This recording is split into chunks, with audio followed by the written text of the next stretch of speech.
So ito guys, balikan natin yung Color Lab. Ayan, tingnan natin guys ha, kasi yung withdraw ko dito kahapon guys ay pumasok na nga siya ngayon, no. So tingnan natin guys.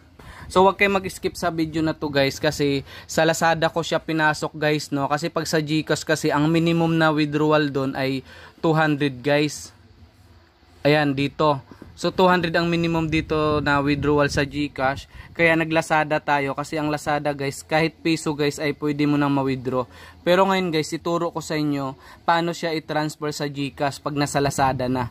Kaya wag kayo mag-skip sa video na to guys ha, kasi para masundan nyo. So ito guys yung withdraw ko sa Lazada kahapon. Ayun guys, October 2. Tapos naka-withdraw tayo guys, successful na yan.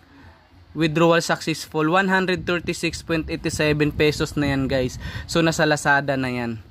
Ayan, so pumasok na nga yan guys, no. Ngayon puntahan natin guys yung Lazada. Tingnan nyo guys, libre ko lang yan nakuha. Hindi ako naglabas ng pera dyan, naglalaro lang ako. Tapos guys, ang maganda pa dito kasi kahit wala kang invite ay makaka-withdraw ka. Siyempre tiyagaan lang guys sa paglalaro.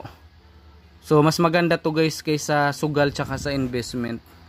So yun ayun guys, tingnan nyo, 157.23 pesos na siya. So ngayon, paano natin yan i-transfer into GCash na sa Lazada na? So ito guys, punta tayo dito sa Arena Plus. Ayan, sa Arena Plus guys, kasi yun yung gagamitin nating apps para ma-withdraw natin yan sa GCash. So ito guys, pumasok na siya guys ha. Ayan, October 2, pumasok siya guys ng alas 10 ng gabi. So ano siya guys, mga 2 hours siya pumasok. 2 to 3 hours yan siya guys pumasok, kasi nag-start ako ng withdraw niyan mga 8 yata o 7. Yun, mga 2 to 3 hours siya guys pumasok sa Lazada. Ayun guys, successful na siya. 136.87. Ayan. So wala siyang kaltas pala guys, no? 136.87 guys. So ganun pa rin, wala siyang kaltas. Ayun guys, so 136.87. So ngayon guys ay transfer na natin yan sa Lazada. Ito, i-click lang natin to guys yung Arena Plus. Pagka-click natin dyan, ito guys, i-deposit natin yan dun guys sa Arena Plus guys. Yan, ito. Click lang natin tong deposit guys. 157.23.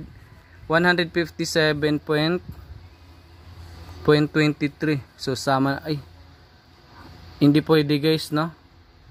Wala, hindi pwede yung point guys. So yung 157 na lang guys. Yan, yung buo na lang. 157 yan, confirm lang natin. Tapos ito guys, Pay Now. Ayan, click lang natin yung Pay Now.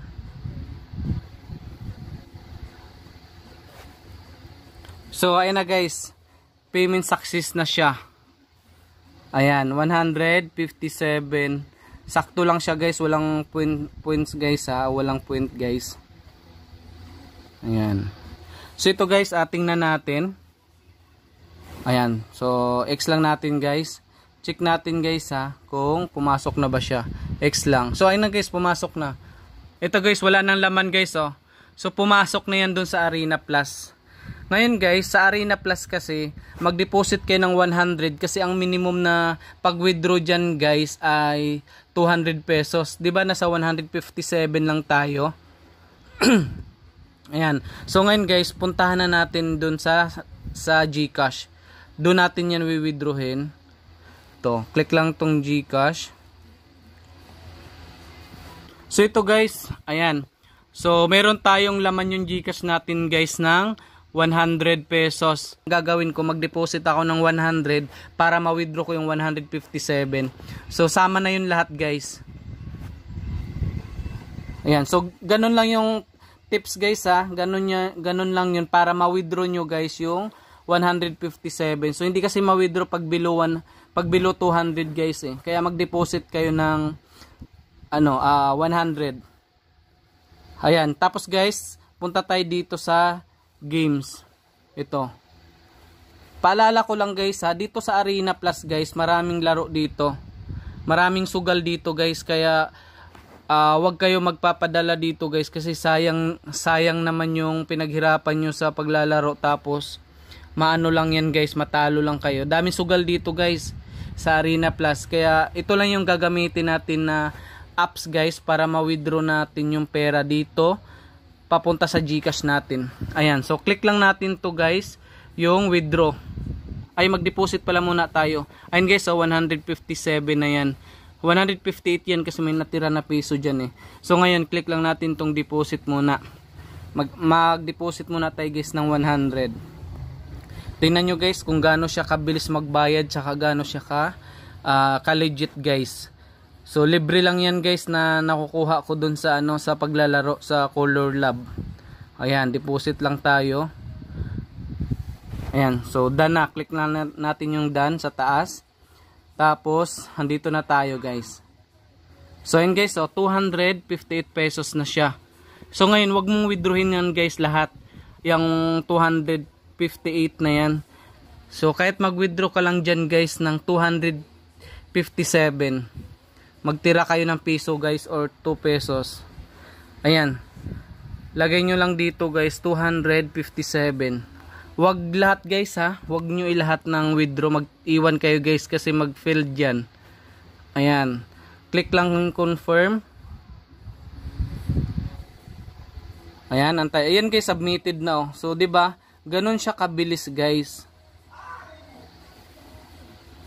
Ayan, tingnan natin guys. Ayan oh, nagtira ako ng 1 pesos. 1 peso guys. Ayan. So ngayon guys, aantayin lang natin na papasok na yan sa GCash natin. So yun guys, pumasok ng bilis, di ba? So ganun yung sabi ko sa inyo guys. Sobrang bilis oh.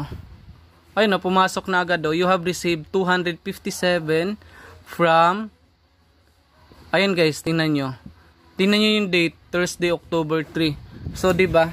Sobrang legit niya, saka ang bilis niya guys. Ang dami kasi nagtatanong guys na hindi daw sila nakaka-withdraw sa Arena Plus. Huwag nyo kasing lahatin pag withdraw guys. Magtira kayo, mag-iwan kayo kahit 5 pesos, 2 pesos, or 3 pesos guys. Para hindi mag-fail yung withdraw nyo. Ayan, so pumasok na agad siya. Yan, so ganun lang siya kabilis guys. Ito yung sabi ko sa inyo guys, daming laro dito guys. O, wag na wag kayo dyan na maglaro guys kasi sugal yung mga yan. Kaya ito lang yung gagamitin natin para ma-withdraw siya into GCash. So, ayun lang guys no, maraming salamat guys, happy earnings. So I hope guys na nagustuhan nyo yung video guys. So kung hindi ka pa nakasubscribe, don't forget to subscribe guys, kasi yung YouTube channel ko ay nagtuturo kung paano tayo kumita ng libreng GCash online guys. Sali na rin kayo guys sa ating mga pag-giveaways. So yun lang guys no, thank you, good luck, happy earnings, and thank you guys, bye bye.